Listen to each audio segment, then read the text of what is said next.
Good afternoon, everybody. It's 3 o'clock p.m. and it's time for our monthly Housing Authority Champaign County Board of Commissioner meeting. And we're going to start our meeting with the roll call.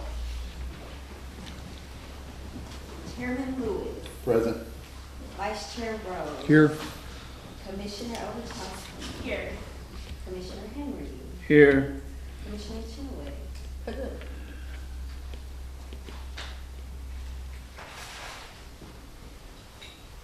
You want to call them just to make sure, just reflect that they're absent. Yeah, that's okay. Yeah. Eddie, Commissioner I'm Adair. sorry, Commissioner Adair.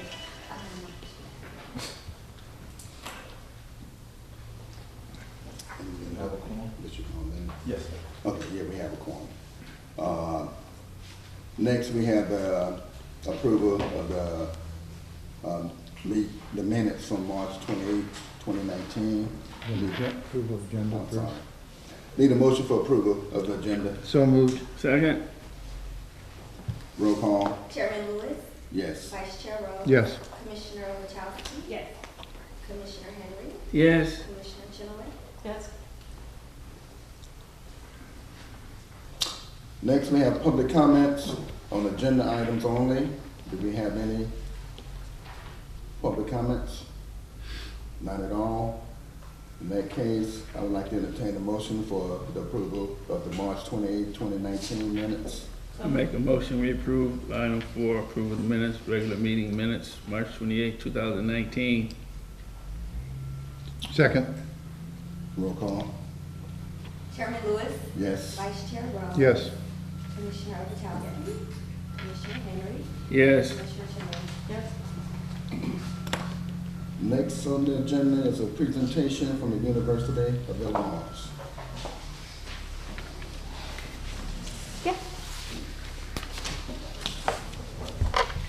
Each one of the commissioners have the PowerPoint breakdown in front of them, so you guys can follow along with it being on the TV in the back. So you may have to turn around in order to see it. Unfortunately, all our televisions aren't working this morning or this afternoon. Good afternoon. I'm Kathy Strick from the University of Illinois, and this is our presentation to you of our 2018 evaluation, and it reflects the information that you received on February 28th that was in the report. And so this is our evaluation team. Dr. Paul McNamara is the principal investigator. Yu Ying Jing is our graduate research assistant. Myself as the research coordinator. As of August, Han Lee has moved on to another position at the University of Texas, but he was very much involved up through August of 2018, so he is involved in some of this. And so it was our experience as a research team during 2018 that the Housing Authority was in fact making efforts toward growing and moving forward, as the new logo says. And it was an extremely engaging year for our research team, spending time with the Housing Authority of Champaign County interim executive director Cindy Herrera at that time, and then the new CEO David Northern, and then also HACC and HUD staff, as well as community partners and HACC's public engagement and relations firms. Our attendance at board meetings regularly, as well as through HACC's updated website, provided progress reports with HACC's programs, development, finances, and agency activities. And we observed positive changes in collaboration with community partners, in particular HACC's Youth Build Grant Community Partner Meeting, which addressed the needs of families and youth that the HACC serves. On May 1st, 2018, we attended the MTW conference in Washington, D.C. and presented our 2017 findings. And this was also attended by David Northern. And these findings inform HACC policies and programs, as well as public housing policy nationwide. And this is important because HUD is getting ready to designate 100 more moving to work agencies across the nation. And it's important in terms of work requirements and term limits that this housing authority has implemented. This year, the HACC has agreed to continue our longitudinal evaluation for a minimum of 5 years. We are still focusing mainly on HUD's second statutory goal of family self-sufficiency. Also, we've welcomed another non-MTW housing authority as a comparison agency to add to the robustness of our data analysis. And that's exciting as we have two non-MTW housing authorities working with us. So these are some of our research questions. These are the main research questions. So first of all, how do housing participants define self-sufficiency? And how helpful are work requirements in helping people to reach self-sufficiency? And what are some of the characteristics of people who are able to find and maintain employment and reach economic self-sufficiency? And what are some of the challenges and barriers that people face in finding and maintaining employment? So those are broad, very broad research questions. To inform our research questions, we've employed a mixed methods research approach. And over time, we are continuing to measure the impact of the MTW program on housing authority households here. We use the Housing and Self-Sufficiency Quantitative Social Survey that's fielded with HACC households as well as non-MTW households. We also utilize qualitative key employment interviews with the same population. We also use quantitative local self-sufficiency data that includes end of participation data. And then we also continue to use administrative data that we receive from the Housing Authority of Champaign County and HUD, which allows the creation of econometric program evaluation analyses. So when we consider the qualitative results, a comprehensive descriptive analysis summary of 5 HACC key informants over time reveals that low-income single mothers highly value family. They are successful parents, they make gains in education and employment, and they prefer living in quiet neighborhoods with amenities and no crime. However, these same key informants disclose that they are vulnerable. They often live in neighborhoods where crime happens, and they navigate financial struggle and uncertainty. Their candid stories, including verbatim text, are included in our report, but we will provide a summary in this presentation. The results of the quantitative analysis show that having a higher number of children, a felony background, and limited access to transportation and childcare are barriers to employment to head of households. We also find that head of household's health is positively related to employment. So the more I'm working, the more I'm self-reporting I'm healthy. Older head of households with higher annual income have a higher probability of achieving self-sufficiency and graduating from the LSS program. Conversely, head of households with fewer dependents and being in the housing program longer are more likely to leave the LSS program due to a term lease violation. And so first we'll report on our qualitative data findings. So key informant interviews are in-depth conversations with housing participants, asking them questions about their personal perspectives about their housing situation and factors associated with self-sufficiency. So during 2018, we transcribed 3 key informant interviews, coded and analyzed 5 key informant interviews, and prepared 2 new case study summary vignettes. These key informants were all Housing Authority of Champaign County participants interviewed between 2011 and 2016. Our descriptive qualitative analysis provides this first-person account from housing participants over time. So we learn from them how they defined self-sufficiency by what they valued and how they spent their time. And so their narratives add to the knowledge of understanding self-sufficiency from the bottom up, sometimes absent of this top-down economic and housing perspective, and which included non-economical psychological factors such as motivation, inner strength, and independence.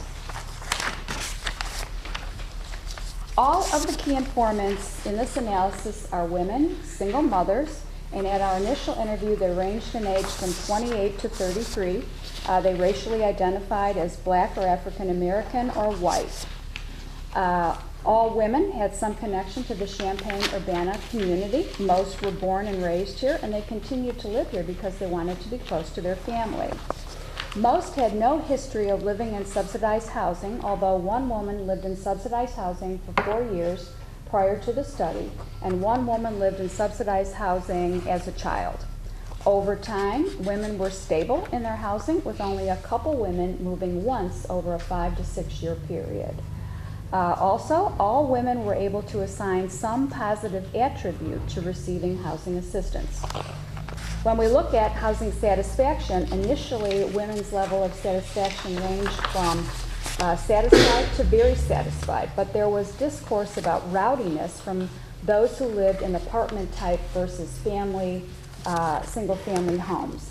And for these women, they chose to stay in their housing because they liked the area, or because they had education goals that took precedence over their housing satisfaction, or because they wanted to keep their children in a stable environment in the same school district. But by our last interview, most women expressed a desire to move, citing an increase in crime and dissatisfaction with landlords and management companies. When we look at neighborhoods, initially women described their neighborhoods as places with amenities. They had parks, transportation, access to shopping, and some homes had a park or a pool. Most women described their neighborhood as quiet, and they all said that they felt generally safe. However, most women also reported problems. There were reports of pedophiles, gunshots, drug paraphernalia near the playground, and drug trafficking. So consequently, women educated their children on safety strategies. When we look at employment, initially women described employment in sectors like childcare, factory, retail, financial, education, health, nursing, food service, and non-for-profit community agencies. Initially, only 1 woman was unemployed in 2011, and she cited the economy. Employed women cited few barriers. They had transportation plans, they had childcare plans, and they were able to describe their ideal job goals, and they understood the education or the training that was necessary to achieve their ideal job. Women exhibited positive self-esteem when they talked about their abilities. Over time, all women were employed mostly full-time in professional positions in education, healthcare, nursing sectors. Still, some women continued to work at less than ideal jobs while they finished education goals or navigated personal relationships or mental health issues. Because these women had met the work requirement, their interaction with the housing authority was minimal, and their idea of self-sufficiency was greater than a work requirement. So they're looking at an ideal job goal. When we look at children, family structure, initially women had a combined 9 children ranging in age from infant to school-age children. They racially identified as Black or African American, white or Caucasian, and biracial. All of the women maintained stable family structure, so no children came into the household and no children left the household. Mothers demonstrated a connection with their children. They articulated priorities for their children. The most important was that they wanted their children to know that they were loved. Second came education, but also they wanted basic needs met. They wanted their children to be physically and emotionally healthy. They wanted them to develop artistically and academically. They wanted them to engage with spirituality, to grow to be good citizens, and to stay out of trouble. Mothers garnered much self-esteem and self-efficacy from successful parenting. This was a role they viewed as their responsibility. When we looked at health, women self-reported general physical health, but most talked about weight. They reported their health situation did not negatively affect their ability to work or to attend school. But by the second interview, a few women described decline in mental and physical health. So their physical health declined by some weight gain, also some added surgeries, and some chronic diagnoses. Mental health status also declined with stress, which manifested as depression and anxiety.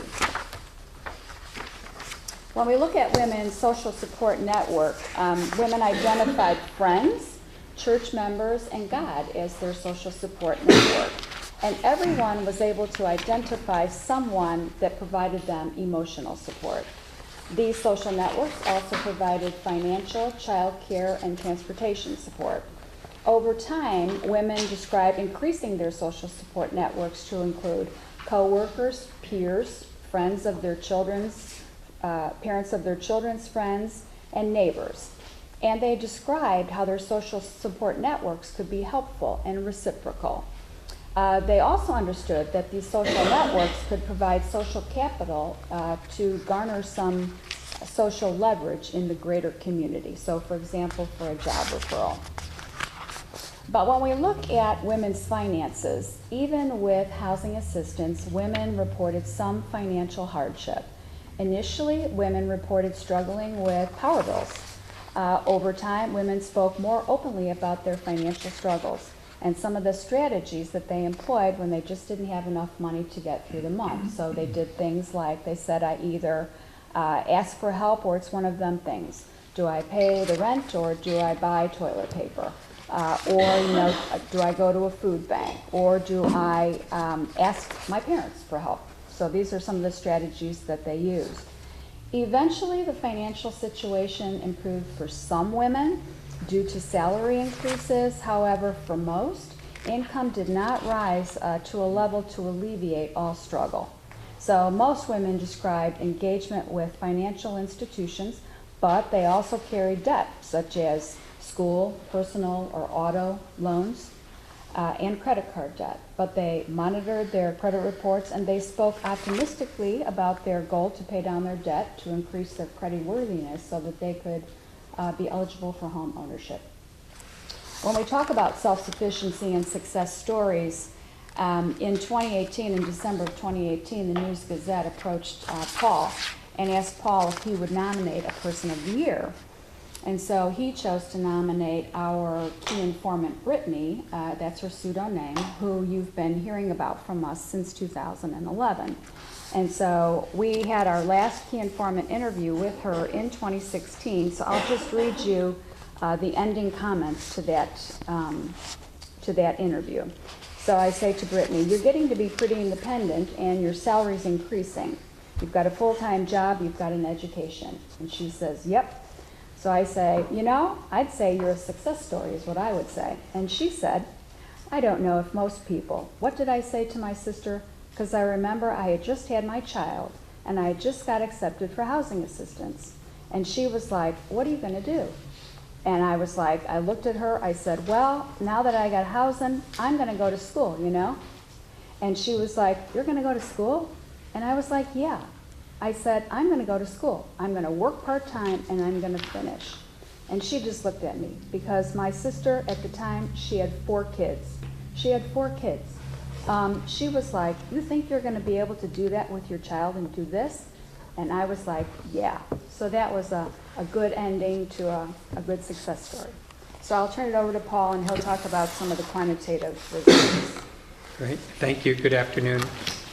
Board, it's my pleasure to be here and report on the quantitative data analysis part of our work. The first thing we want to talk about is the survey, the social survey that we field.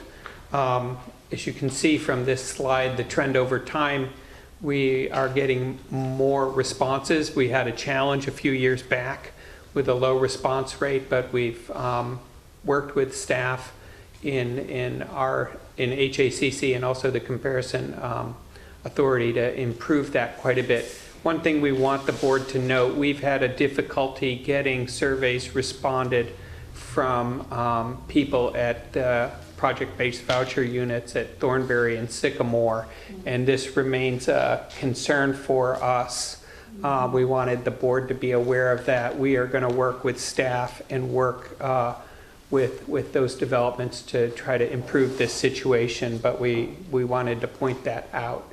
Another thing we wanted the board to know that we dropped some questions which we were having a difficulty with and just weren't very effective in our experience around English speaking skills, job counseling, regular doctor for health care, and alcohol and drug related questions. We just weren't getting very good responses on that. As you know, the responses are up to a respondent, whether they want to answer a question or not, it's up to them.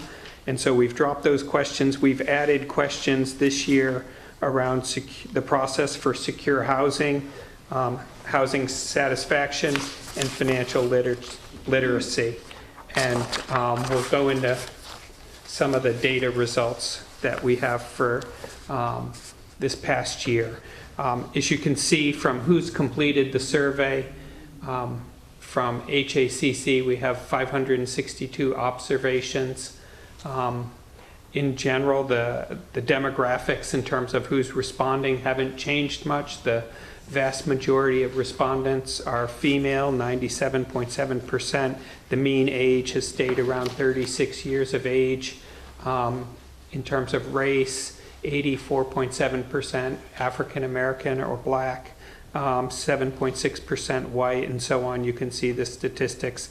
And similarly, the respondents in terms of marital status have stayed pretty consistent with previous years, and same with number of children, the mean at 2.18. Then we want to point out a number of things we track. Satisfaction, 40% or so of the respondents say they're very satisfied with the housing they have. 6% or so are very dissatisfied, so that gives you the opposite. 35% somewhat satisfied, so between very satisfied and somewhat satisfied, that's the majority of the respondents. And then in the middle lukewarm section, neither satisfied or dissatisfied, 9%, and somewhat dissatisfied, 10.4%. So if you add the somewhat dissatisfied and very dissatisfied, it's about 17% of the people who respond. And many of them are bringing up issues around the specific issues around their property that they're in. We looked at satisfaction and compared it across types of housing that the people are in, whether it's a single-family home, an apartment, or a duplex or townhome. And on the left axis is the number of respondents, and the very satisfied, you can see a lot of the people that are in single-family homes really appreciate being in that type of housing situation. And same with somewhat satisfied. And so in terms of the apartments, it's a little flatter across that distribution. And then the duplex townhomes, the same kind of thing. People tend to be happier, and more of them are in the very satisfied or somewhat satisfied category. So people really appreciate the sort of independence of a single-family home or a townhome.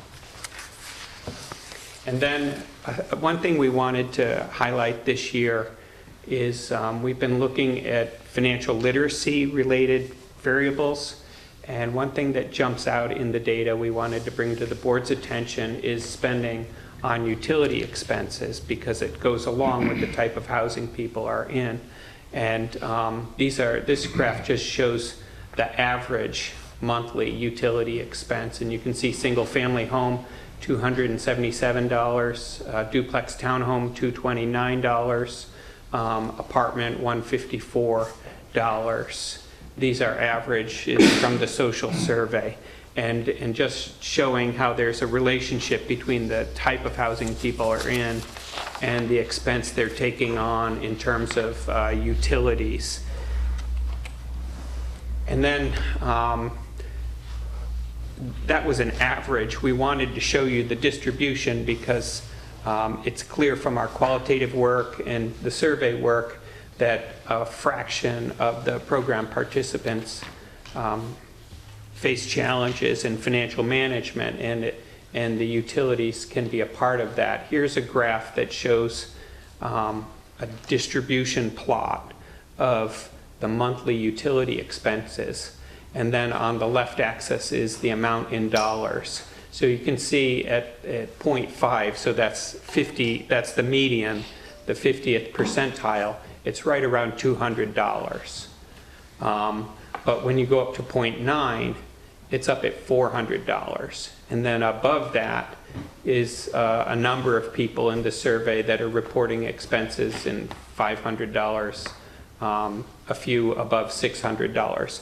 The point being that some people really face some challenges in their utility spending, and there might need to be some financial education or additional energy efficiency and other things that are looked at there, because when you're making that choice of a unit, in some cases you may be bringing on an additional expense that's really significant in terms of their overall family budget. So to us as researchers, that's a really telling graph, especially on the right side of it, where you see some families spending a lot on utilities. And here's another chart about the breakdown in monthly expenses. And you can see rent and utilities are some of the major expenses for a lot of the households. And utilities are twice that of food on average. And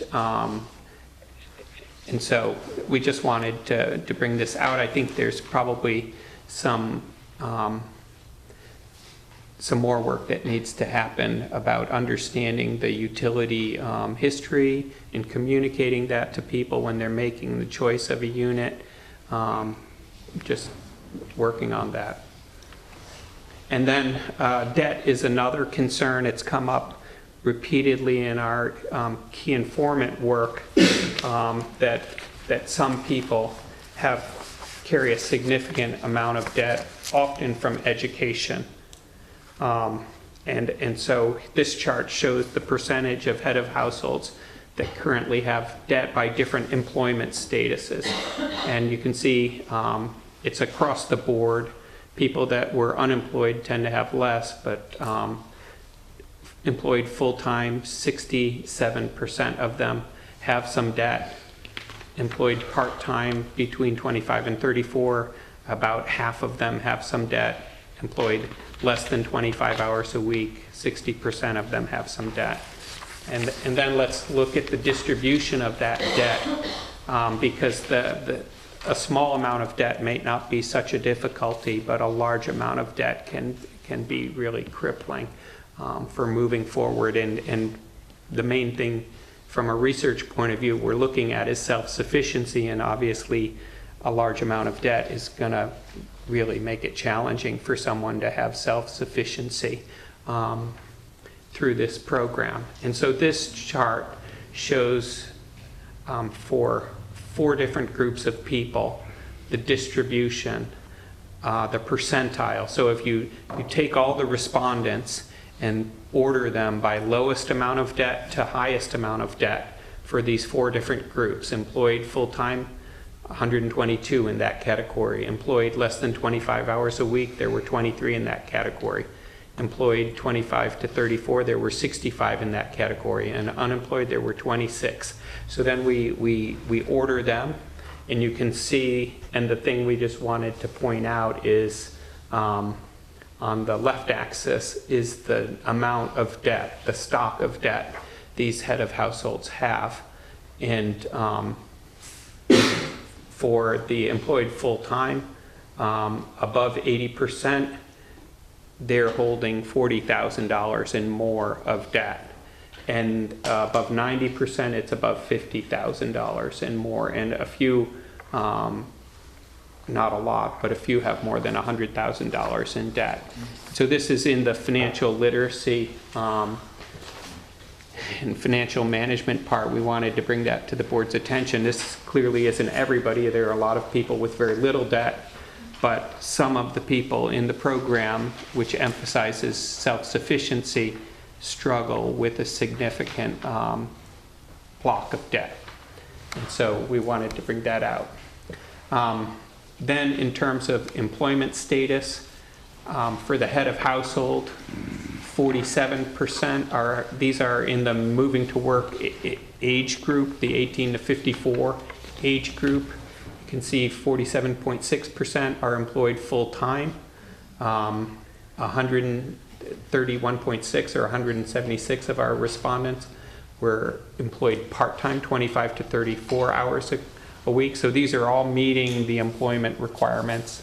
And then just 9.7% were employed part-time, less than 25 hours a week, and 11% were unemployed. So most people are working. And then one point we wanted to raise is the sharp discontinuity at the cutoff age. As you remember, the work requirement is up through age 54. And you can see for people in the 50 to 54 age range on this graph, 61 of them. This is from 50058 family report data, but 49% of those people are working. But once you get at that 55 year, the employment rate drops down to 31.7%. And we don't think that's because of a significant change in health status. It's because the program design stops at the end of 54. And you can see it at 60 to 64, it drops down a little more, and then 65 and older down to 8%. But that's a discontinuity that isn't like labor force participation in the general population. And then another point that we've tracked is just how having a felony background makes it so challenging for people in the labor market. And here you can see of the people that answered the survey, 21% of the unemployed had a felony background. 11.7% of the employed did. So a big difference there between the unemployed and the employed. And we also were interested in looking at does number of children have a relationship with the employment levels. And you can see from this chart for the people that were unemployed, on average, they tended to have a larger number of children. And then access to child care has been a concern all along in the study, and we're tracking this. And this is people reporting good access to child care. And you can see how the employed full-time and the employed part-time, 25 to 34 hours a week, show better access to child care than the ones who are employed less than 25 hours a week or unemployed. So there's that association between one of the barriers that we're interested in tracking. And then looking at the highest level of education and the employment status, some college and above, a greater fraction of those are employed. And then in terms of technical and trade school, you can see that, but 12th grade and below, a higher fraction are in that unemployed category. And then we're interested in who's pursuing education while they're in the program as a function of their previous education. 23% of the people who have some college and above are pursuing a job training program. Maybe they're finishing their degree, or maybe they've switched to an associate training from a bachelor's program, but they're working on an education opportunity. And you can see there's a bit of an age difference. The orange line is on the right axis. You can see a little bit older people are tending to be in the technical or trade school option. And we've been tracking the overall health and seeing a difference between the employed and the unemployed, where the unemployed are more in the fair and poor health category, and the employed are more in the good and very good category. And as the board will remember, we track a couple different mental health related variables that are used in general population surveys to track depression and anxiety. And here we have a chart that just shows the relationships between depression using the CESD-10 scale and the anxiety using a GAD scale. So these are a battery of questions that we then tabulate according to a formula to come up with a measure. And you can see of the unemployed, it's a lower level of depression, but still a significant number of people who are working meet a depression category in a general social survey. And this was one of the things some of you who have been around for a long time might remember, even in the design of the application, this was something that the Housing Authority proposed to HUD, that we would track the relationship between depression and anxiety in the population and how it was related to the ability to meet the conditions in the Moving to Work program. And so we're tracking this. You can see there's a higher fraction of the unemployed people are above that cutoff threshold. And then when you go to anxiety, it's quite a bit higher than the employed group. And so the interventions or the what to do with it are not so clear to us, but it's something we want the board to know. And also this side of the program is of interest nationally because you're working with people, there's work requirements, it's challenging, families face multiple stressors, and we're seeing this data and documenting this issue. Okay, and then this year we focused more attention on why people are leaving the program. And so here's just some descriptive statistics on the demographic and social characteristics of people ending their program participation in 2018. And we have two categories we're looking at. We have the zero HAP and the voluntary exits, and then people who have a term violation that leads to them exiting the program. So one is a bit more positive and the other's a bit more negative. And we want to look at what are the, if any, relationship between the different demographic variables and that. And first, these are some descriptive statistics, but then we're going to look at regression analysis. And just 1 second before we go there, one thing you can see from the descriptive statistics that jumps out at you is the proportion of employed head of households is a bit higher for the zero HAP and voluntary exits. And then also the total annual income on average is about almost $4,000 higher. And that's what you would expect. So now we're going to look at a statistical model, and what we're trying to do is controlling for other factors, see if some of these demographic and household characteristic factors still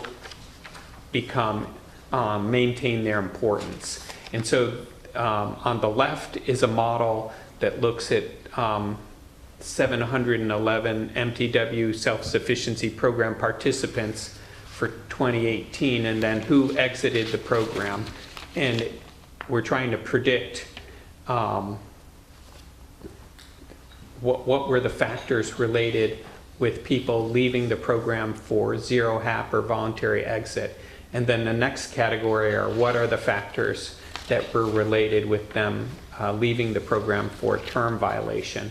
And what you can see in the zero HAP and voluntary column is the big thing is the income variable holds up as really strong even when you control for all the other variables. And we saw that in the descriptive statistics on the previous slide.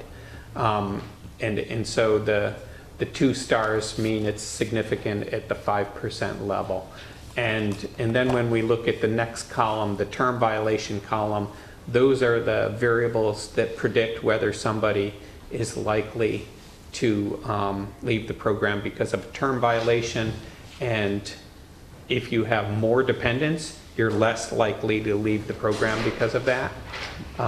Maybe people, when they have more kids, are just more careful.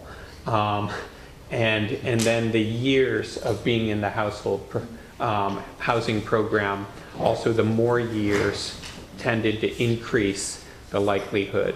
And then those were the two main variables that we found to be statistically significant for why people left because of term violations. And there were 50 some in that category over the year. Okay. Then one other thing, in terms of the overall self-sufficiency goal of the Moving to Work program, we take the 50058 data and standardize it against the Health and Human Services poverty guidelines to adjust for family size. And we're tracking how is the Housing Authority doing for their MTW eligible population against the poverty guidelines. And this graph just shows a decrease in the number of people with incomes beneath the poverty threshold, according to Department of Health and Human Services. And now it's not the same people. The entry into the program has changed over time, the criteria, but what you're seeing is the population served is more self-sufficient than previously. And we have a couple other graphs that help communicate that. Here's what we call a cumulative distribution function of the MTW eligible age people in the program. And once we adjusted it for the HHS poverty guidelines, and we look at the blue line, which is 2012, the red line, which is 2014, and the green line, which is 2018.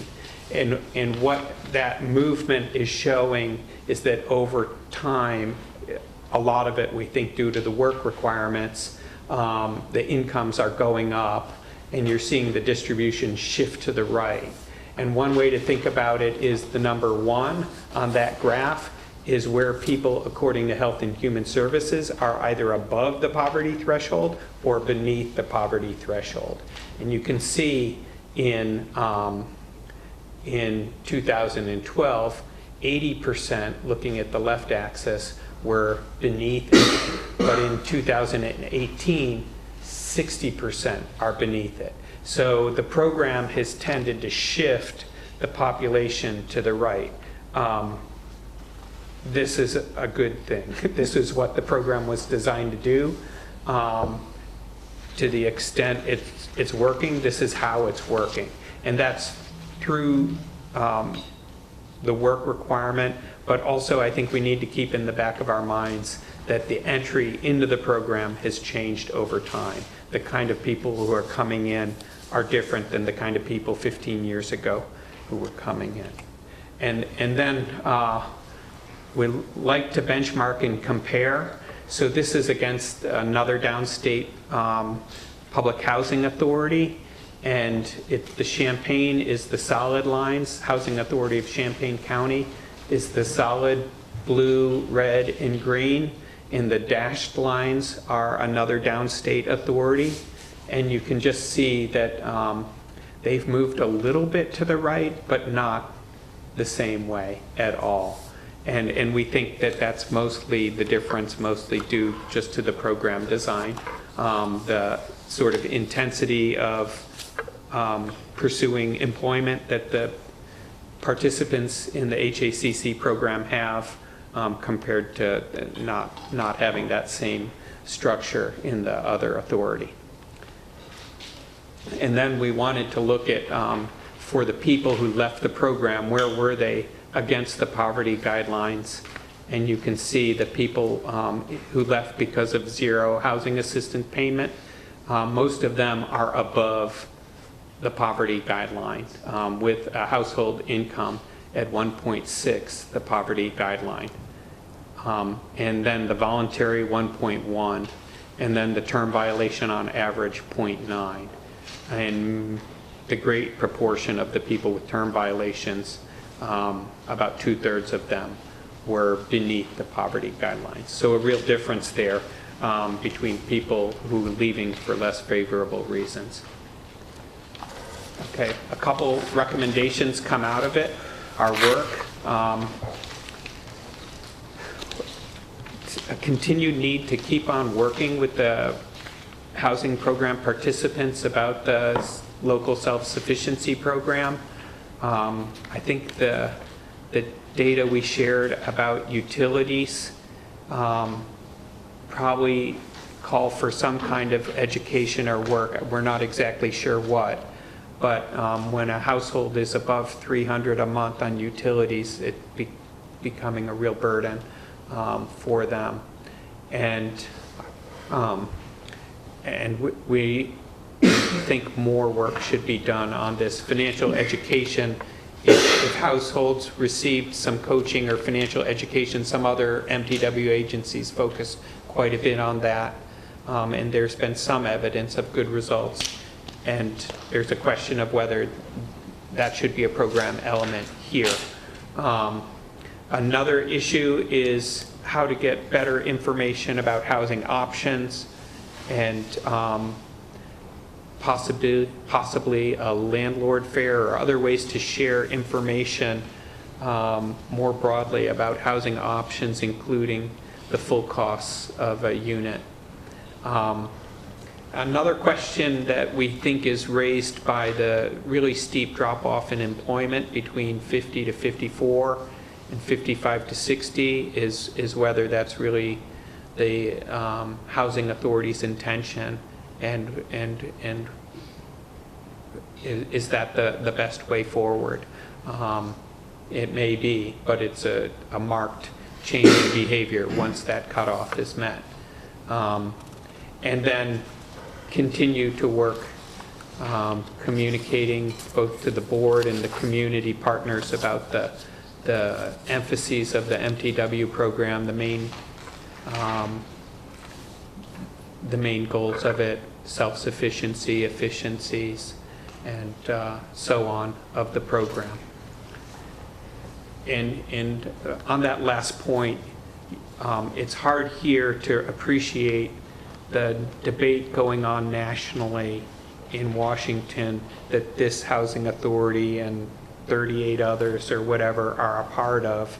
The level of interest in this work is very high. The Urban Institute has been contracted by HUD to do an evaluation. They read all the annual reports from this agency. They read all the papers we've written, and the other agencies that are doing research. They're looking at it, and there's a number of things that are being debated. The work requirements, obviously, I think everyone's aware of the discussion nationally about that, pro and con. Also, debates between housing choice vouchers versus built housing, which are more efficient. A number of different debates are live, and this work feeds into that discussion. It's being read by people and considered.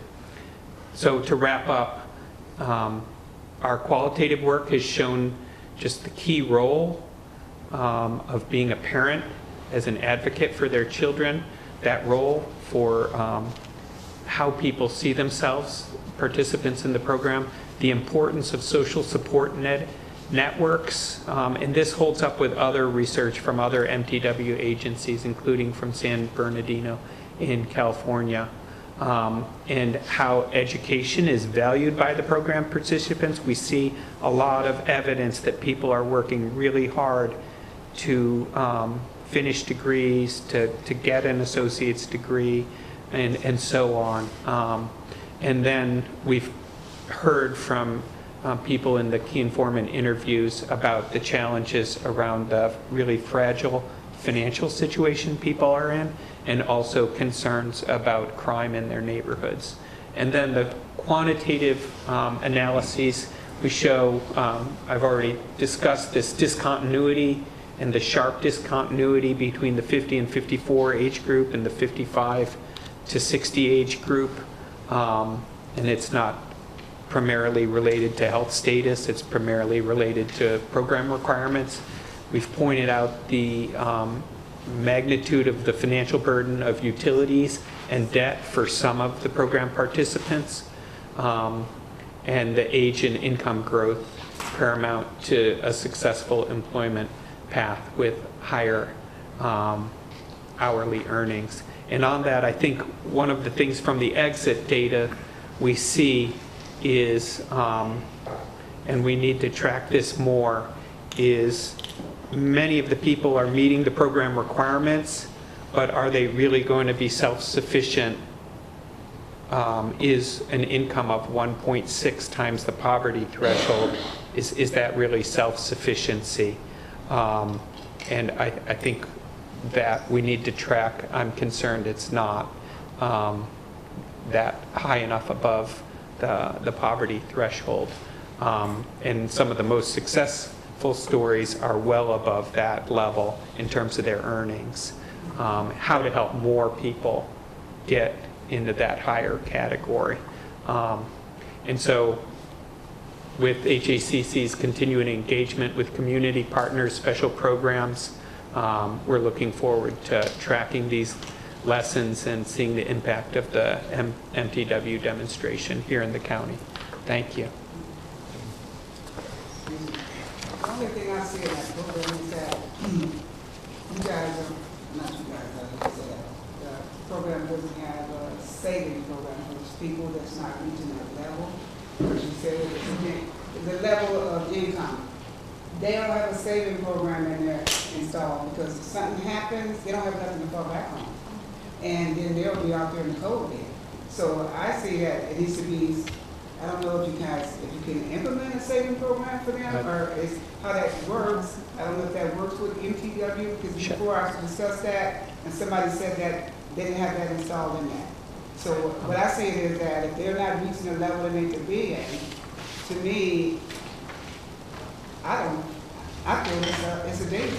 Because then too, if the person loses their job and they're no longer with this program anymore, hey, bills are going to keep coming. Where's the money for it? Then they don't even have a backup unit for if some money saved in the bank or something. Are they making enough to even save some money in the bank at that level of working? Is I'm right on that or wrong on that? Well, the Housing Authority of Champaign County this year submitted their plan to HUD to implement a savings incentive for people. Okay. And so the idea is that if a family who is eligible and who is working 12 months and meets the work requirement for that year, then they are eligible to receive, I believe it's a $2,000 deposit into an escrow-like account. And then when that family leaves, then they're eligible, if they leave successfully, then they're eligible to take that money in that savings program with them. So that's only $2,000 though? a year, A year. A Oh, year. that's great. A year. right? So I think they that's can be in the good. program how many years? Well, this program, the incentive program is new for this year, right? Okay, Yeah, I talked about that before. That's the Yeah. first time I'm hearing about it. Because that's the danger I saw in that, because there wasn't no saving thing in there. I'm glad David is probably one of done it, because he's very bright and he's putting stuff in there that needs to be put in there. So I'm glad about that. I had a question. I think your last couple of comments may have hit on this a little bit, but as HUD takes a look at all 39 MTW agencies, do they have, what type of, I mean, do they look at the 39 agencies collectively, and if their feedback that you want to give to our particular, MTW program, how do they look at that? So they're doing several things. One is when HACC and several other agencies joined the program around 2010, there were studies as a part of the proposal. So that's a part of the annual plan, and they faced this pressure about evidence going back to about 2006 when there was a Inspector General report and a GAO report, and so one of their responses was the group of housing authorities that HACC is a part of that joined the program about 9 years ago, and those have studies. So they're getting some evidence out of those. Another thing is, in the annual reports, there's a lot of data in there for all the agencies, and they review that. It's not organized as sort of a summative evaluation of the program. HUD has contracted a couple reviews and evaluations. In 2014, they contracted with Apt Associates to do a review of program elements of all the different MTW agencies.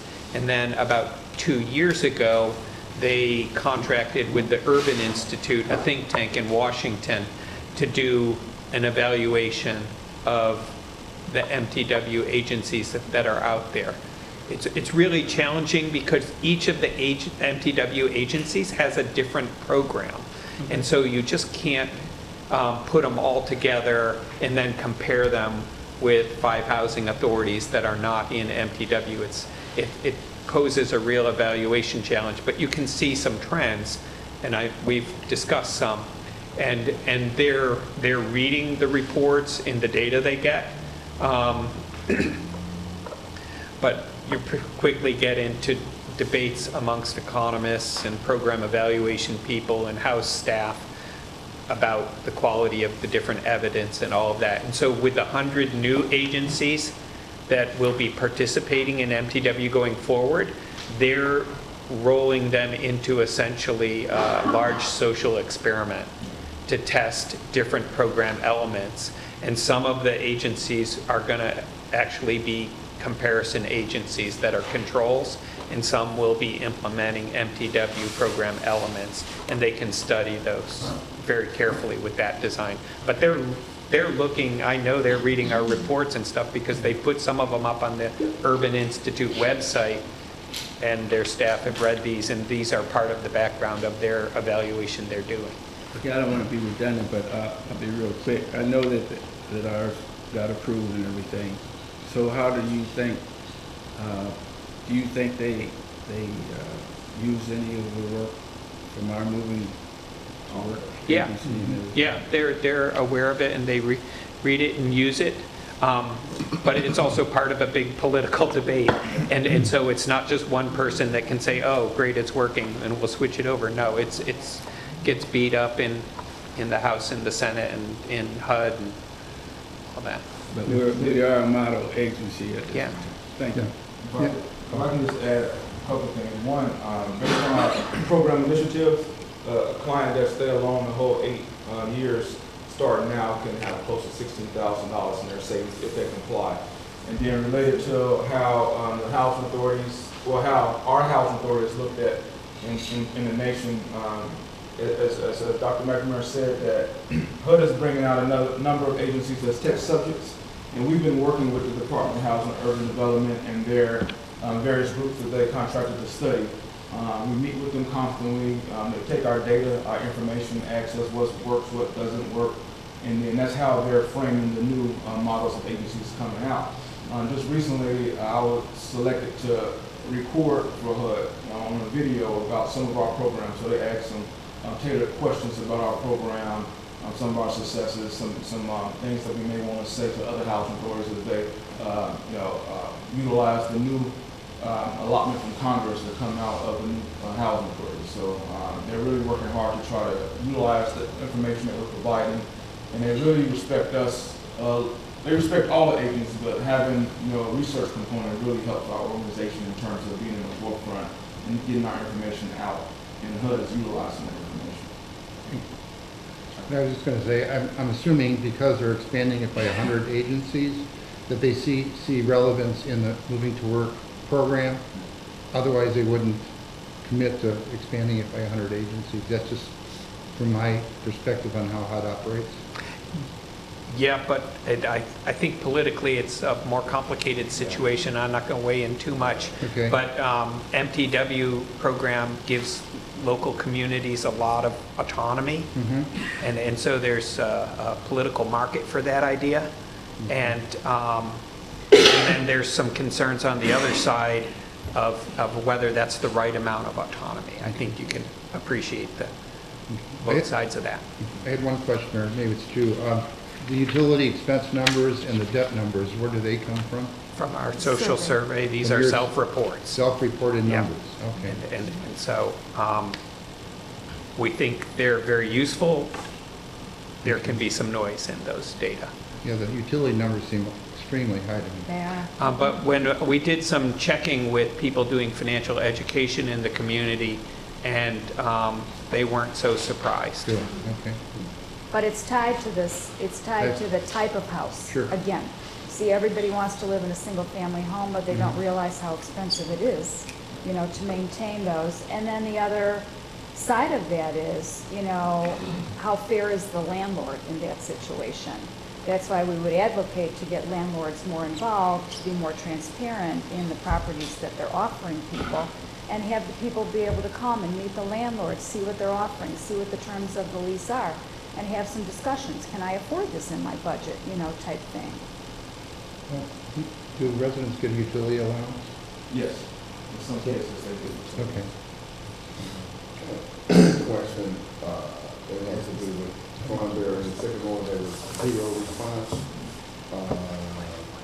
Any reason why there was zero response from those? So I think this year we've gotten maybe 20 so far this year. We have been trying for probably 2.5 to 3 years to get those properties to please complete the surveys, and we're just getting this resistance. I don't know if it's because they're not an HACC housing choice voucher person. You know, they see themselves, the people see themselves as different. You know, the property managers are working very hard to try to get these folks to comply. You know, they send the letters, they're asking people, but people are not complying. And the reason that we're interested in these properties is because those people came off of a wait list to get into those particular properties. And so we want to see what's the difference in the characteristics of these people. Are they younger? Do they have more children? Do they have more education? You know, over the past years, we've gotten responses from other project-based housing units, but Providence and Thornberry are just resistant, and we just don't know why. Can that be, I was just wondering, has there ever been any thought to offering some type of incentive Respondents? to get some response? So we've all along offered an incentive to people. We've varied it over time. At the current time, we draw a name out. It's a randomized drawing. So every month, people from the Housing Authority of Champaign County, including the project-based sites, are eligible to receive a $100 Walmart gift card. And now the comparison housing authorities, their participants receive a $150 Walmart gift card each month. I was wondering. We draw. I was wondering, I don't know, David, would this be possible that they could could that survey be put into the yearly examination as part of it? That's research. it's part of it now. Then that way they have to do it. Well, I mean, it's part of the package. they have to turn it in, they don't have to complete it though. They don't. Yeah, they have to turn it in and say they received it, but they don't have to, you can't require them. Research of the project-based vouchers are different, right? I think The recertifications of the project-based vouchers. Different. No. First off, thank you for the increased depth of your presentation. That's really helpful. 2 comments, a question for David, and then 2 questions for you. I'll try to be very brief. First, on the poverty. So I agree that this issue of where people are at in terms of their poverty, the poverty statistics when they exit the program is concerning. But I think the key to unlock that door might be looking at the whole community.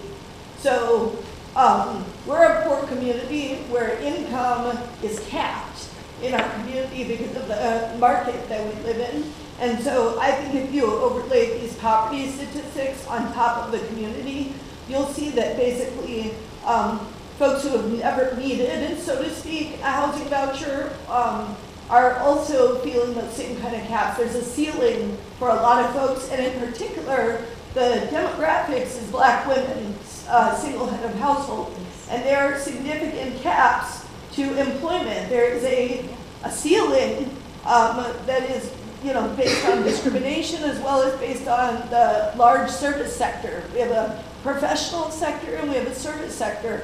And so black women oftentimes are tracked into the service sector, and then there's a cap on how much they can make, and it's not much over the poverty level. So I think that if we're just looking at housing authority and we're making some judgments about housing authority participants, we miss the picture. We're not looking at our whole community and the ways in which certain demographics are experiencing a lot of different dynamics that are just replicated within the housing authority. It doesn't actually, my question would be, does this say anything about housing authority participants, or does it say more about the community we live in?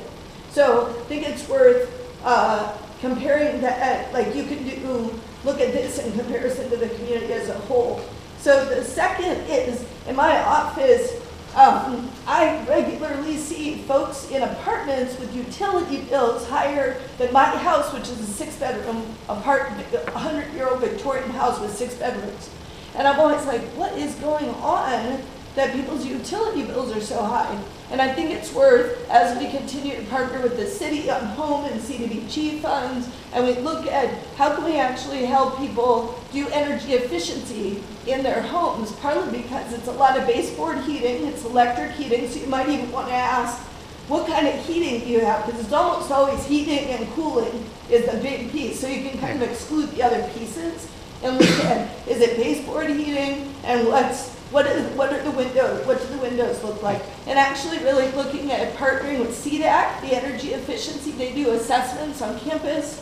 It's a campus program and part of extension. So can we basically look at how can we bring some additional services to folks around the energy efficiency piece, which I really don't think are primarily about financial management. In my experience, it has more to do with the conditions of the property. It may have something to do with, like, if folks had programmable thermostats and they could keep their 13-year-old from jacking the AC up, that would help, So but I think there are other factors.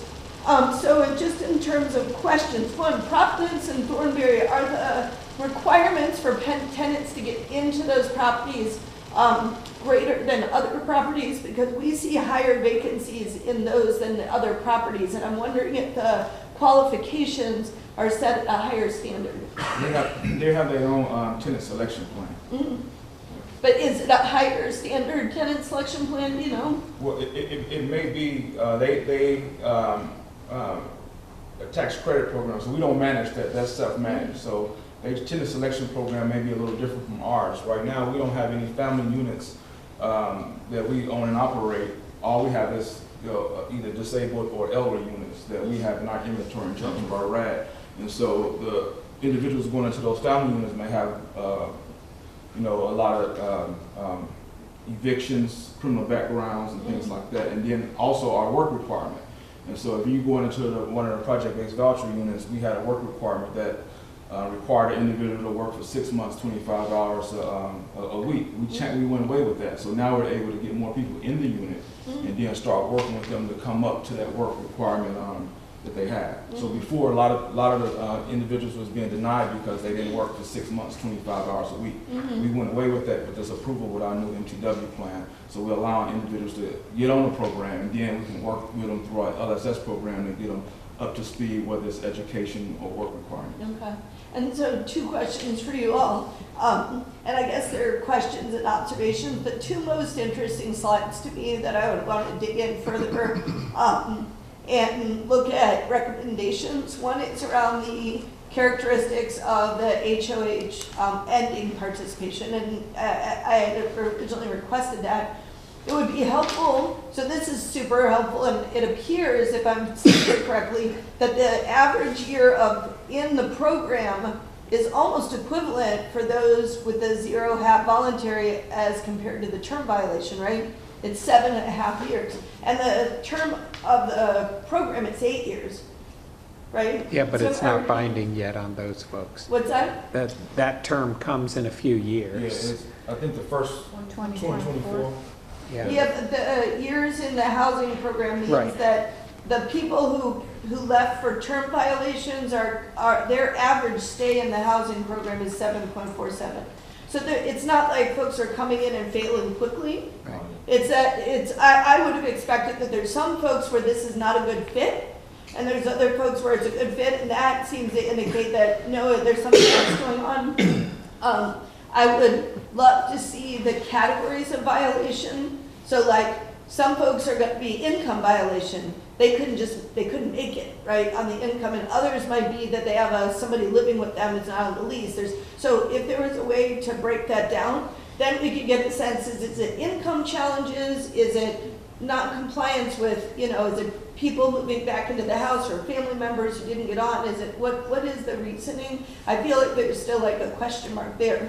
And I would love to, and I think we have the data on the categories of violations, so at some point. We started tracking that so we can work on instituting. Exactly, so I think that'll just tell us some more pieces, and then, I think in disability, so the second is, percentage of head of household self-reported symptoms of depression, anxiety.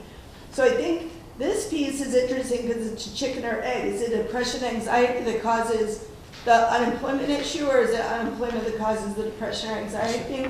But I think what's interesting is, I guess I would like to drill into questions like, what kind of medical verification do we use for disability status? I know that even if you don't have to have SSI, SSDI to be considered disabled by the housing authority. So it'd be useful, and then I want to know, what are the moving to work accommodations for temporary disability?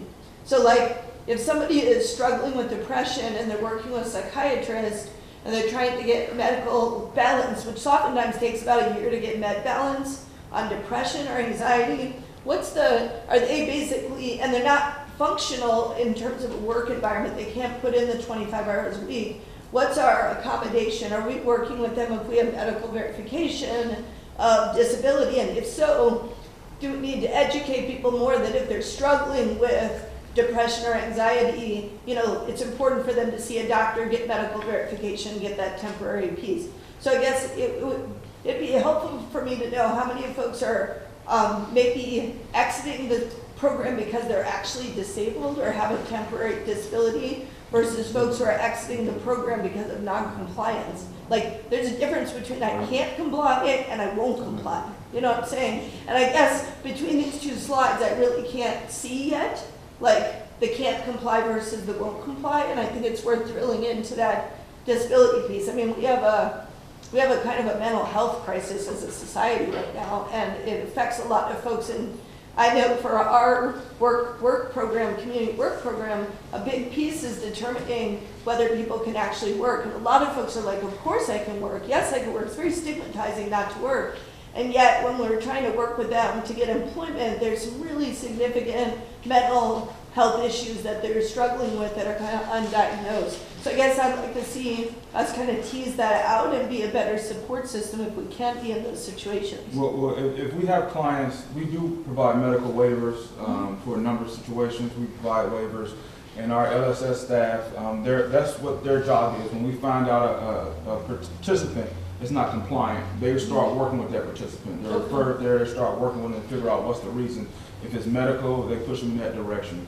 If it's educational needs, if it's child care needs, whatever it is, they work with them and they provide waivers for individuals that may need time to get themselves So together. there's like a temporary waiver that can happen as you're working. I saw to be nodding your head as I was talking, so that's helpful. That also helps us understand, like, that exit piece. How long is that temporary waiver for? It just depends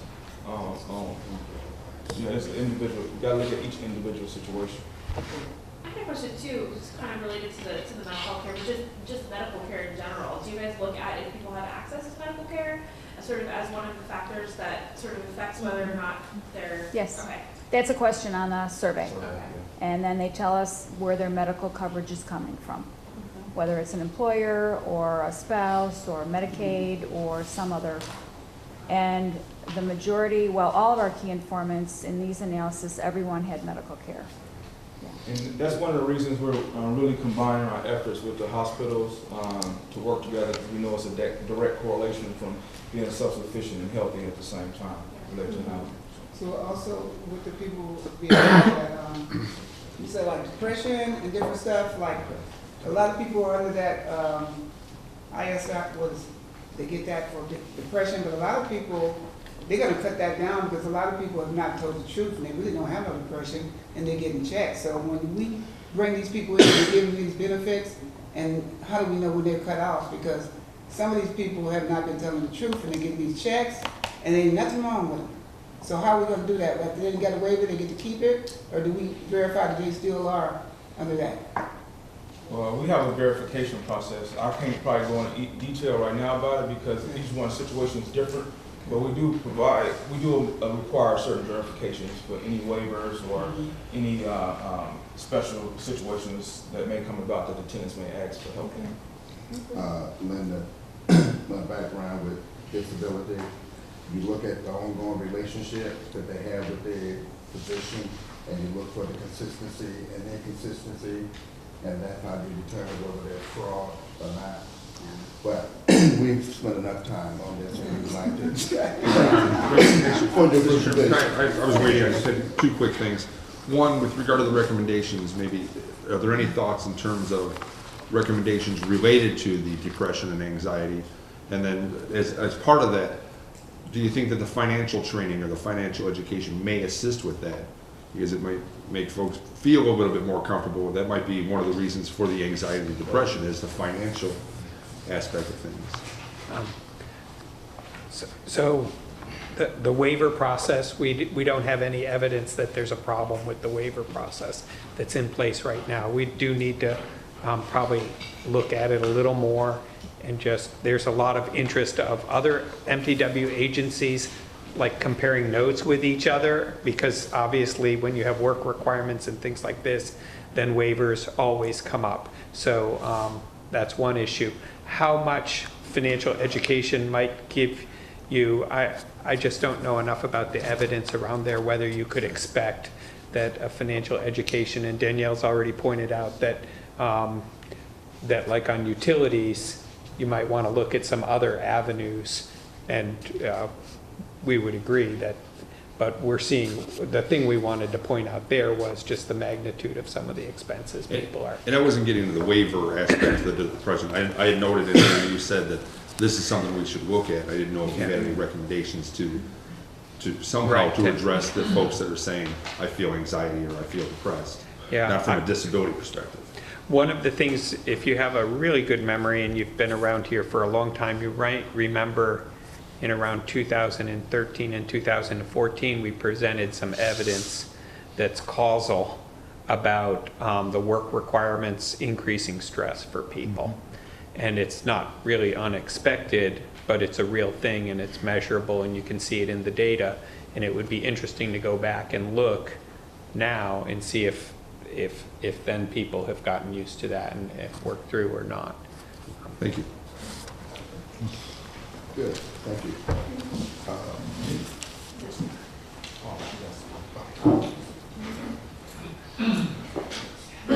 Really, would you note that Commissioner Okarski had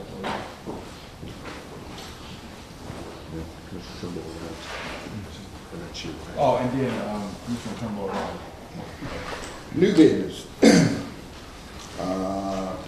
Approval of change to Commissioner travel policy. In the background, we kind of put the basis of what it was about. A number of years ago, the House Authority went to a different travel policy for commissioners, and it was more of around, we still had a complete budget for it, so we're not asking for an increase of budget, we're just looking at the way it's done, because each travel is different around possible costs and things like that. So we want to keep the same budget and just give that total allotment for the commissioners to travel. We don't have a resolution for that, or do we? You don't need a resolution. Don't need, just, okay. And only other new business is approval. Well, I think you do want to vote on it. There's no resolution. We don't need a resolution, we have to vote on it. Okay. I move approval of change to Commissioner's travel policy. Second. Roll call. Chairman Lewis. Yes. Vice Chair Rose. Yes. Commissioner Henry. Yes. Commissioner Turnbull. Yes. Commissioner Tillman. Yes. Next is approval of the CEO's salary increase effective date. Last month, we did our CEO performance evaluation, but we made it effective, I think it was April, but his contract said it's to be effective January. So we just correcting this oversight. So I'd like to have a motion to make the salary effective January 1, 2019. I make a motion that we approve the approval of the CEO's salary increase effective date January 1, 2019. Second. Roll call. Chairman Lewis, Yes. Vice Chair Rowe. Yes. Commissioner Henry. Yes. Commissioner Turnbull, Yes. Commissioner Chenoweth. Yes. Next we have our CEO report. Well, we'll start with our employee of the month for this year, for this month, rather. And this month's employee of the month is Ms. Dunlap, Jessica Dunlap.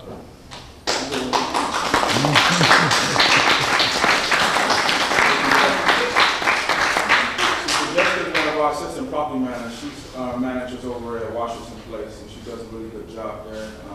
As you guys well know, we made a concerted effort to start recognizing our employees in a different way, and so Jessica is this month's employee of the month for her hard work and effort. We've spent some time at Washington at events and for a couple board meetings also, so you guys was able to get an opportunity to hear from some of her clients along with see the building that she manages. So I don't know, was it someone, one of the asset managers wanted to say a few words about her, or? She said her Patricia. Did you want? I need to come up here. Yes.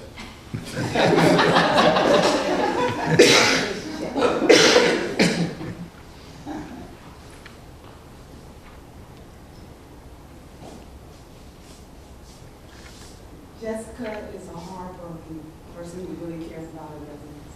She puts their feelings first. She has an open door policy. She cares about them, and they know it. And that's why she's successful at what she does. And I'm so proud that she got employee of the month. And I'm so proud of Jessica. Thank you for all your hard work.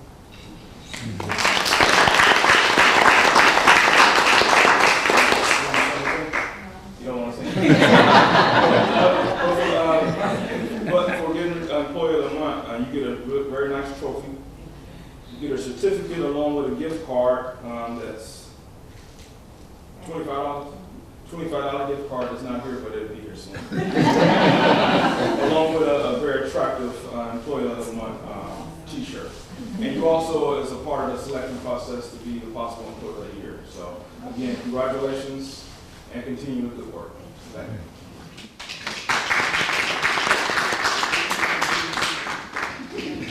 Now, as always, in the CEO report, I sent you guys a lot of information in the board report, so I won't go over everything. There's a couple items I would like to add. One, I would like to add that we did have our MTW plan approved.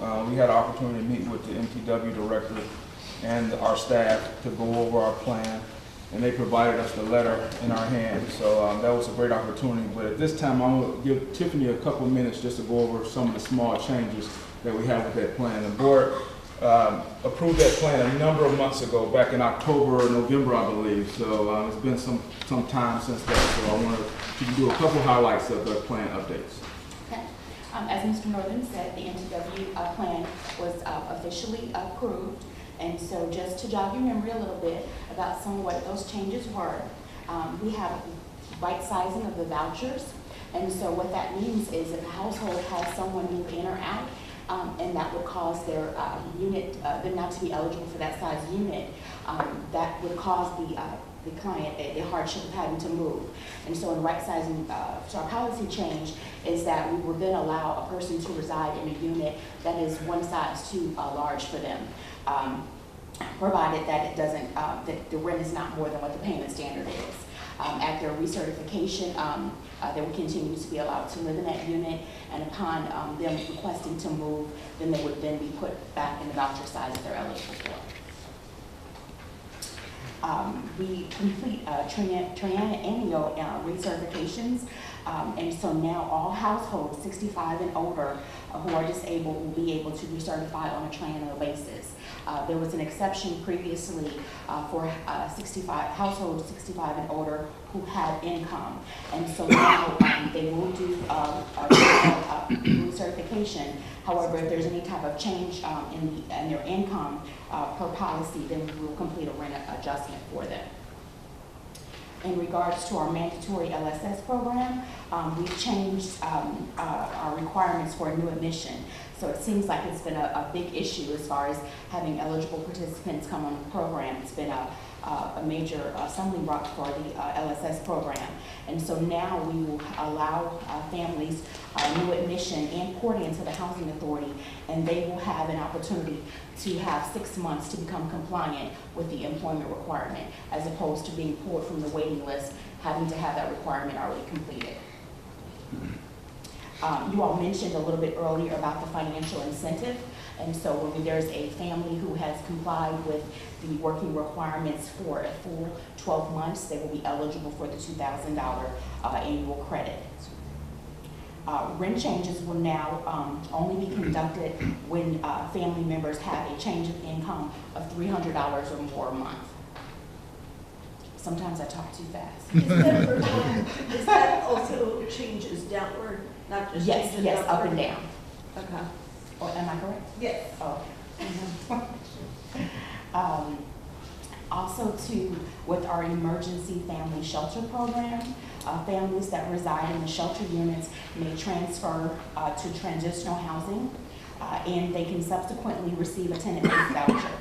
Tenant-based vouchers will not be given directly from the shelter. So they can, so those that are in the shelter program can move to the transitional housing, and then at a later date they can be issued a tenant-based voucher.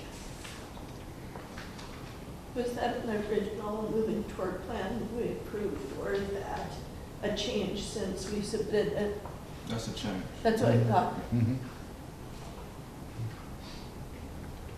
And then the last isn't, it's actually an addition.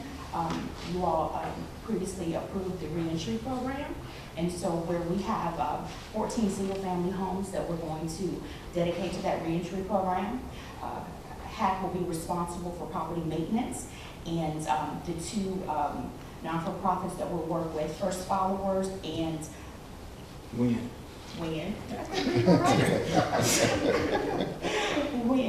will manage those programs and develop those policies. So those are just a quick summary of the changes for the MTW plan for this year. Unless Commissioner Bay had any questions. Two quick questions. So one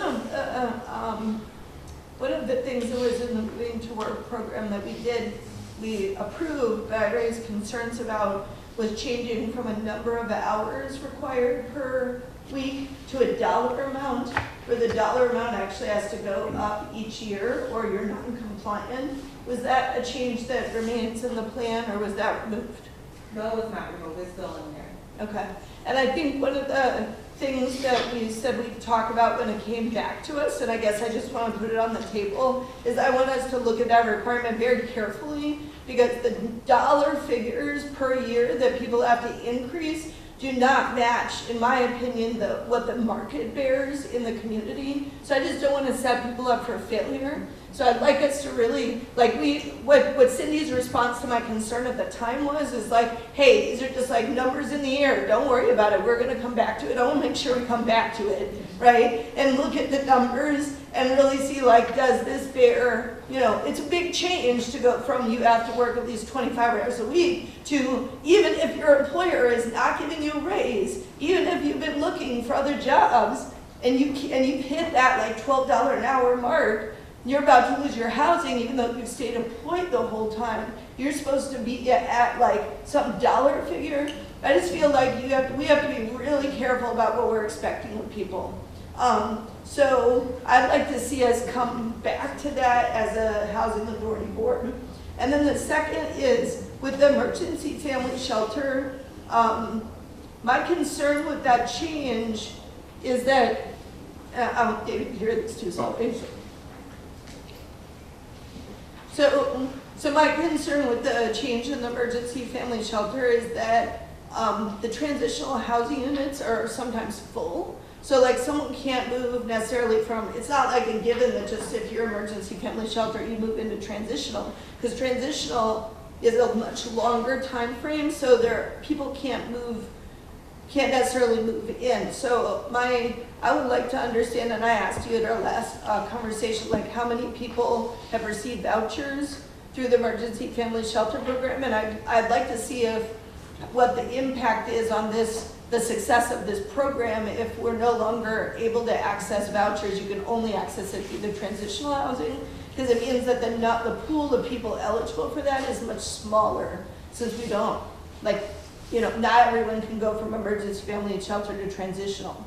So I guess I feel like that's a big impact change, and I'd like us to discuss it and understand the implications and look at the numbers of historically how many vouchers, how many people actually moved. I feel like I need to better understand the data of that because right now I have some concerns with that change, or I have some questions, I guess, about the change. I think we did come up with the number of how many vouchers. I don't remember, but I think it was around. I thought I sent it to you, but the Okay. number of vouchers. I resent it. I know I had reached out to the staff to get it. 20, yeah, and so if you look, it would be good to see over what time frame, and then with emergency family shelter, I have the numbers from RPC, how many people have been in ESF, but also looking at how many people, unique families served over a year, and understand if basically we're, are we limiting, can people be successful moving from emergency family shelter into the market without any support? And so I just feel maybe they can with rental assistance from the townships, great. Some people need transitional housing, that's great. Some are disabled head of households. So actually there's no way they're gonna be successful moving in. A lot of folks who are homeless families have a disabled head of household. That's a common trend. So we know that they can't be successful moving out of emergency family shelter into the market. So I guess I just want to understand the story and the piece behind that, and see what that means for this program, because I can see it as having some significant impact for the success of the emergency family shelter program. Any other questions? Any other questions from? So we'll be certain to follow up. Thank you. Just adding a couple more items. We finally was able to get our first check sent out for our Bridge and Enhancing Capacity Program to one of our contractors. It was a brief story on the news where we partnered with Hickory Point Bank. So that was a very great success for us to move forward with helping our minority and disadvantaged and Section 3 contractors locally. Our open house, notices went out about saving a date for our open house and 75th anniversary function that happened on Friday, May 17th from 2 to 6:30. From 2 to 6:10, we have tours of the building. So staff will be set up at certain areas where people can ask questions about the departments and also see our new facility. And then the last part, we'll have a brief program explaining the 75th. We have a 75th anniversary video also, which both for our mayors and our chairman, Lone, myself, and Patricia was a part of. So, if you have the opportunity to take the time to take a look at that, and we hope a lot of people show up to celebrate that time with us. HUD's making a number of changes that's impacting our country and the individuals that we serve overall. They had a new alien rule they're proposing to deal with immigrational type issues. They have a new Section 3 policy and a new overtime policy that they're all proposing in order to require housing authorities to change some of what we're doing now. I've been working with a number of housing professionals throughout the nation. I led a group for FADA to work on those issues.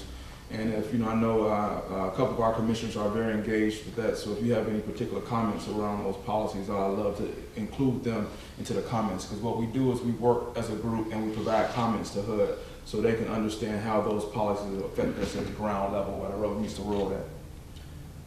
We had a great time at the Autism Walk and Fair. A number of our staff went out. We set up a table, and was able to provide a lot of great information to the clients there. A few people, Rebecca had stopped by, and a number of staff came by. It was nice. It was a good time, good event. And we talked to them about partnering and doing more activities with them into the future. We hosted our first training where we was able to cross-train a number of staff. We trained close to 17, 18 staff members last week here on RAD and project-based voucher training, so that was a great opportunity. The staff, from what I heard, was very excited about it, being able to learn that new information and have that opportunity to train, and it's part of their professional development. And lastly, I just want to mention that just recently we solidified a partnership with Hamilton Walkers. It's a program called Higher Hopes, where we're working with them to provide over 1,000 Thanksgiving baskets, Thanksgiving dinners to families throughout our county. And so we'll work together to package, to raise the foods and deliver them out to our community. So that's something I'm very excited about, because we know that we serve some of the most vulnerable clients, and during that time frame, people are very much in need. So with our continued partnerships and what we do in the community, Hamilton Walkers reached out to us and said, hey, we see what you guys are doing and that you're really engaged with the community, and so would you guys like to partner with us? So we took that as an effort, and I'm looking forward to that great activity that we have with the Hamilton Walkers. So unless there's anything else, that's the end of my report, and we can start with the departmental reports. John, you first. Notice I'm first. Yeah, I got you last one. Okay, I'm going to talk a little bit about the development and maintenance departments. At the Bristol Place development, we got a few days of sunshine, and so it's really taking off down there. Census report was written, they've got several more houses up, and they're pouring some more streets. At the Haven, which is our replacement for Skelton Place, in the report it says that Building 3 foundation is complete. Well, Building 3 is framed, and they may even have a roof on today. So we're moving right along there now. We got some weather. And Building 3 is one of the smaller, the 12-unit building with the supportive services units. Building 2 is the same building. It has foundation walls, as well as has a floor, so that is also advanced quite a bit. Oakfield Place hasn't really changed since last month. We're waiting to close on the tax credits. Pinewood, which is a development in Urbana to support the services building there.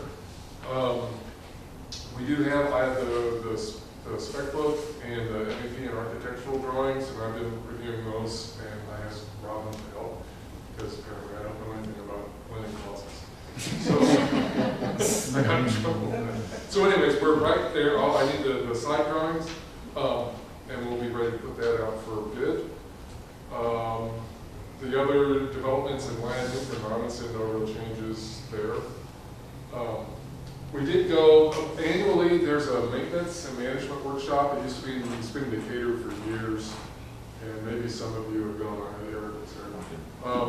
They moved us to Springfield, and myself and 2 staff, we went. I hadn't been for quite a while, and it's a really great place for training. I think it's a really good value for the dollar. And they had some better classes this year. I took a class on reasonable accommodation, and it was a Nan McKay trainer. Usually it's just somebody from another housing authority or a contractor or something in these classes. But they had a Nan McKay training there, and got a lot of really good information that I think will be useful here. They explained the process and what's involved in making a reasonable accommodation. You don't just do it on a whim. There has to be a need, and there has to be the disability, and then an appropriate solution. And I have some forms, and it's one of the, if this, do this, and it gets you down to the bottom. I learned that the housing authority should never be the one to offer.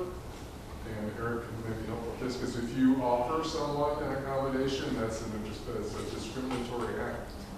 So we need to be aware of that among staff, and we'll discuss that at our meetings. And there was an interesting story to go with that. They were talking about comfort animals, and they told a story about a guy with 2 5-foot snakes. And so do you have to allow him to have his snakes? Yes, you do. he liked to walk up and down the hallway with them, you don't have to allow that, but, I came from an agency where we had a potbelly pig. yeah. Yeah. And he, the pig stayed in the room too. In the senior building, yes. How It many, wasn't a small one, it wasn't tiny. how many comfort animals? Is that limit? There's There's no limit? There's no limit. Yeah, it's an individual, this is a different process for each individual. You follow the same rules, but it's very zoned in on each. The question is, what is reasonable? That's the question, what's reasonable? You have to make a reasonable accommodation. If they said, I want 20 snakes, I think you could say that's an unreasonable accommodation. You need to rein it Not if in. a doctor say, I still think you could. That's kind of what we learned. Or if they want a stair lift, well, how about if we give you a one floor apartment instead? You know, that thing. So that was very interesting. Then also they had a different variety of classes this year. I went to one about active shooters, which maybe doesn't have a whole lot to do with us, but you never know. And what I learned in that class was that the approach by the police has done a complete 180. They don't do the lockdown thing anymore. It's like, get out. It's like, take care of yourself, get out of the room, be aware of what's around you. If you're stuck, identify a weapon. I mean, this is a weapon. If you need one, the signs, a bottle of water. They talked about the nightclub in wherever that was, where they Orlando. Yeah. And there was hundreds of people in there. Everybody had a beer bottle or a glass or a candle, a chair. Nobody did anything. If you start throwing stuff, and the police officer demonstrated it, he had a teddy bear, and it sat on his counter through the whole class. And at the end, he picked it up and he threw it, and half the class was like this. And when you do, a shooter goes like this, he's not shooting, and I guess. So it's creating an opportunity, but it had all the acronyms, when, what's important now. It's like if the guy goes in the room, what do you do right now? Don't analyze it, just act. Now, John, we do have training set for our staff to have that type of training in June? July. We already scheduled that, especially being in the new building. Okay. So anyways, it was interesting. There's also there's always some HUD folks at lunchtime. They gave a speech, and I wanted to hit on this because the whole talk was about where HUD's going in the next 15 years. And what they talked about was repositioning assets, which we've already done. RAD conversions, you're gonna have to convert to RAD, which we've already done. And finding different sources of money for new construction, which we've already done. And I say this a lot, but our agency is light years ahead of most. It really, truly are. And that got reinforced when I went to the maintenance roundtable at the end. It's all the same people that were there 15 years ago talking about doing the exact same thing. And it's not going to work anymore. The money's going away. And so we should be very proud of ourselves because we're the leader. We really are. So anyways, that's what I learned and that's my report. Any questions? And just to follow up on something John said, and one of the reasons we want to ensure that we cross-train our complete staff, just recently we was contacted by a property in Danville, and they wanted to know if we was willing to manage that property. So that's additional income that we can have as an organization because we have that current skill set, and it's individuals that we can train and employ more individuals also. So, you know, that's a win-win situation in the future as we continually build our business plan toward utilizing our experiences and expertise to utilize less federal funding and more money that we can earn ourselves. So, Anything else? Thank you very much. next, Anna, would you mind stepping up?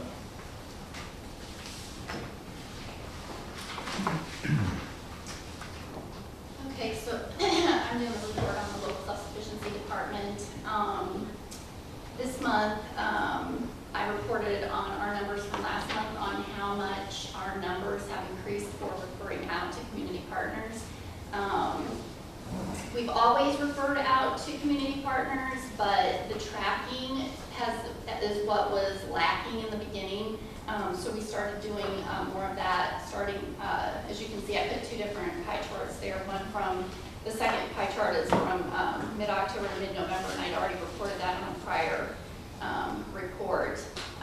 And we had a few partners that we were referring. At that time, we were one staff member down. So we had seen 40 participants, but 15 of them needed to be referred out to programming. And then last month, our partner list grew and providers. And so we were able to, plus we have an additional staff member, and so now we're 3. And we were able to refer out 61 participants to community partners and providers for services that they need. We are in the process of, well, we recently submitted a proposal because First Midwest Bank reached out to us about wanting to support our self-sufficiency program. The community development manager out of Chicago contacted us and wanted to offer some support, so we put in our proposal and we'll be hearing back from them soon, so that we can refer participants for financial assistance to different barriers that they have going on within their household, for like childcare or rent, anything that might meet their needs to help them achieve the next step of self-sufficiency. Okay, so the other thing, we are still doing the financial literacy workshops. Heartland Bank comes and does them once a month. In March, we did our last one at Public Health because we didn't have enough space here to do the workshops here. And so we had 8 people attend there at our last one at Public Health. We had our first one here in April, and 10 people attended. So our numbers are going back up as far as attendance. So we're getting, more people coming. And we're dispersing those flyers out all over the community, so it's not just for participants, even though most of them end up being, but anybody can really attend those. So, and that's it for my report. Any questions for Anna? Thanks a lot, Anna. Yep. Next operations report is the property management report. Robin.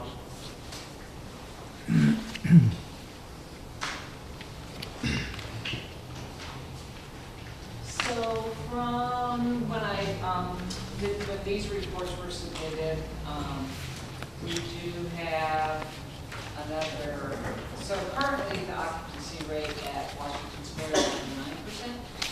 So we have one left to go there. Steer Place is currently at 96% occupied, and I know that there is move-ins there scheduled for May 1st will be 100%. Yeoman is currently 95% occupied, and Columbia Place is 94% right now, but again, there is another scheduled move-in there May 1st, so that'll be 100%. So I think that's about it for the Rackland. Nothing else has really changed. The affordable Maple Grove is 87% occupied right now. So we have 2 vacant there, but we are going to transition people over because I know leasing specialist has a couple of applications for that.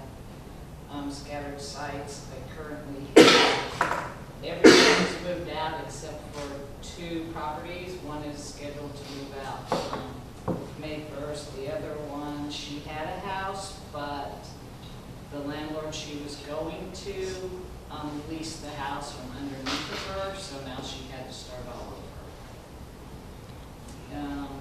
That's about that. And I spoke with a Champaign police officer recently, and I explained to him how I got on the bookings page for News Gazette Daily, and I get the crime mapping emailed to me, and I got on the Champaign Police media reports and read through those quite often, and he got me in contact with the Intel coordinator for the Champaign Police Department. So now for our properties in Champaign, I'll actually get the reports without having to go out and look for them. They'll just email them to me, so I'll know why they were there and who was involved. It's good. Any questions? Thank you. Tamika?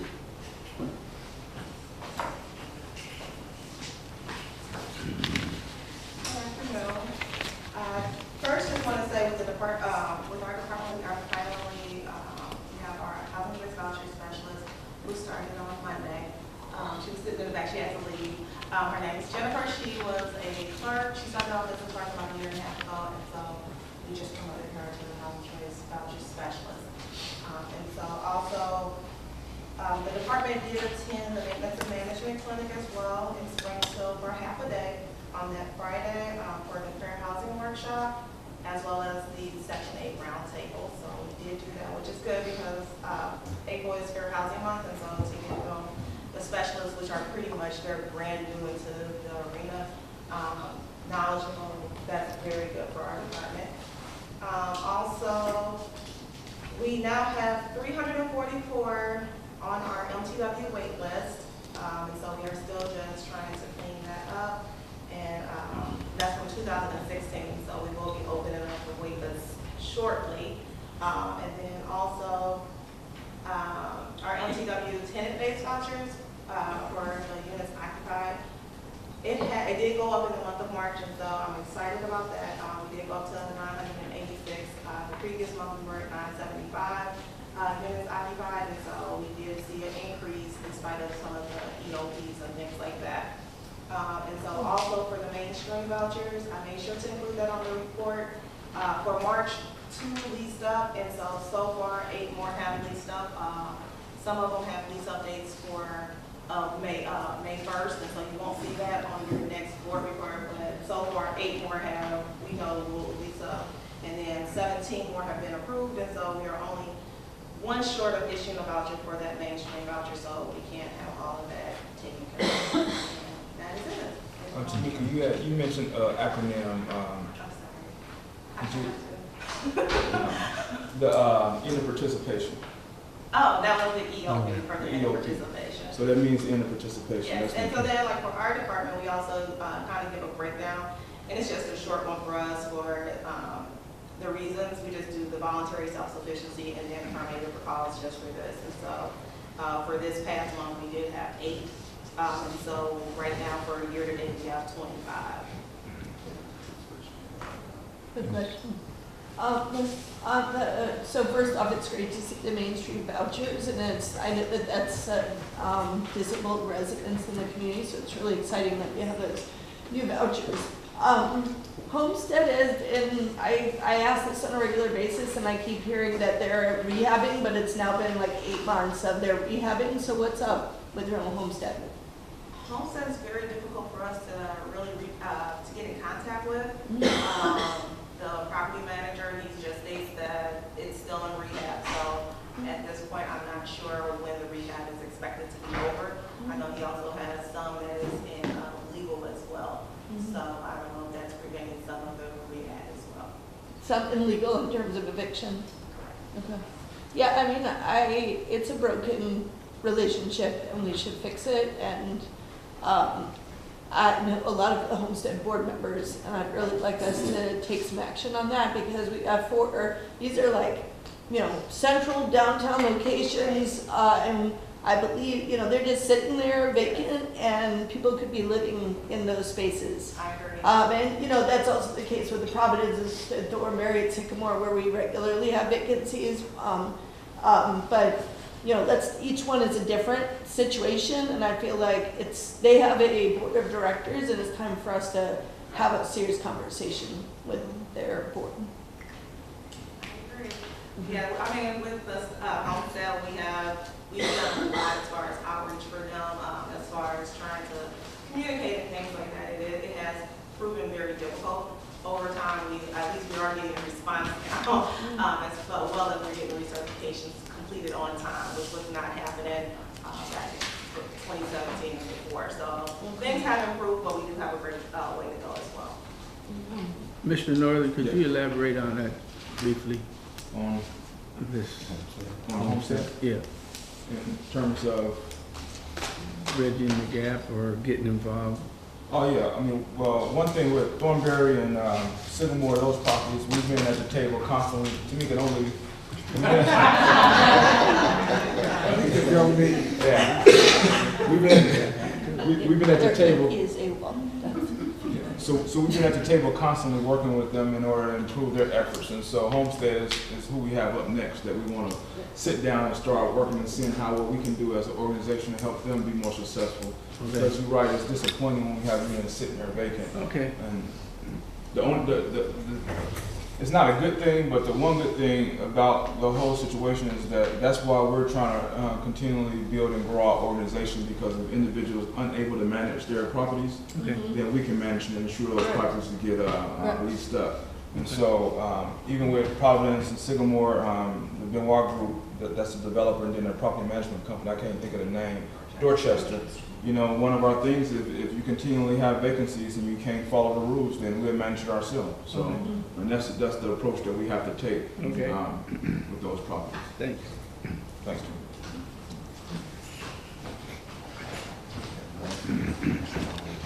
Finally, Matt, would you come up and do your financial reports? Good afternoon, Commissioners. First item is just the cash disbursements list for the month of March. This is just over $300,000. Following that is the detailed checklist report. Just to highlight a few things over a $10,000 threshold. On page 1, you'll see building systems of Illinois for $127,035. That was for the renovation and the new addition for this office. Some ongoing work there. Also on page 11, for consolidated communications, see an amount of $15,140.03, and that was for the new phone system installation at this office. Everything had to be replaced and get new equipment and everything. And there's also a new monthly phone service involved with that as well. And then the last one on page 20, see Sunny DeRare Associates for $12,000, and that was a continuing consulting contract we have with her it was for the month of January and February for NTW and development work. Any questions on the checklisting report? Moving on to the budget to actual, I just want to highlight a few things there. First off is maintenance payroll. If you'll look on the HACC total, you'll see for maintenance payroll under the operating expenses payroll expense, the total for the month of March was $35,499. The budget was like $30,452. So you have just over a $5,000 variance there. That is because if you look, the first line or the first column is central office. We do have some maintenance payroll there, but we don't have any maintenance payroll that are technically at the central office. Those are pass-through expenses related to billing that we have for a couple of our properties where we have staff, housing authority staff that work at Oakwood Trace and Maple Grove, and we do pass-through billing. So and those aren't, we don't reflect those expenses in the budget because of the nature of it. And you'll see central office column, other income, $20,863. That's the money coming back in to that central office being reimbursed from those properties. So just wanted to let you know what that was. Also, you'll see further on the page under utilities with gas, I see a variance of just over $4,000. That's because in our budgeting, it's just broken down evenly over a 12-month period based on our software limitations. And so, obviously, with gas, you'll have higher expenses beginning of the year. Those will, in the summer months, we'll expect that to flip the other way. So, we still feel like it's still on target budget-wise. Also, under MTW activities on that second page, under other, you'll see a variance of just under $5,000, and John had alluded to this earlier, and it was on the detailed checklisting before, but there was a $4,500 expense, like a pre-development expense for Pinewood Place for soil boring was related to the engineering there. So we have some of the pre-development expenses that are captured there before the development is in place. Lastly, on the affordable portfolio, so the last budget actual work, you'll see under administrative expenses, communication computer, there was a variance of just over $3,000, and that's related to OpenTrace, which uses a separate OpenTrace and Maple Grove use a separate software system, and that was for the paying for the annual software fees for that property, which is just over $3,000. Any questions on any of the budget actual reports?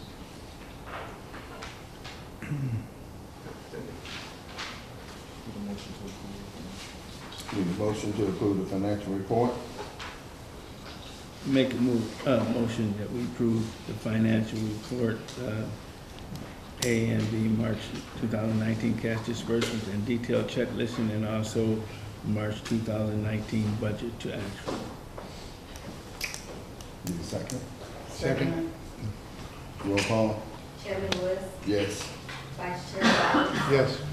Commissioner Henry. Yes. Commissioner Turnbull, Yes. Commissioner Chenoweth. Yes. Next, public comment on non-agenda item. Any public comments?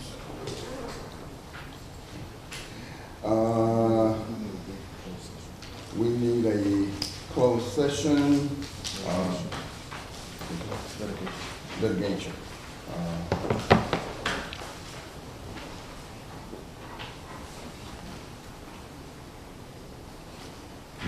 Item B. B.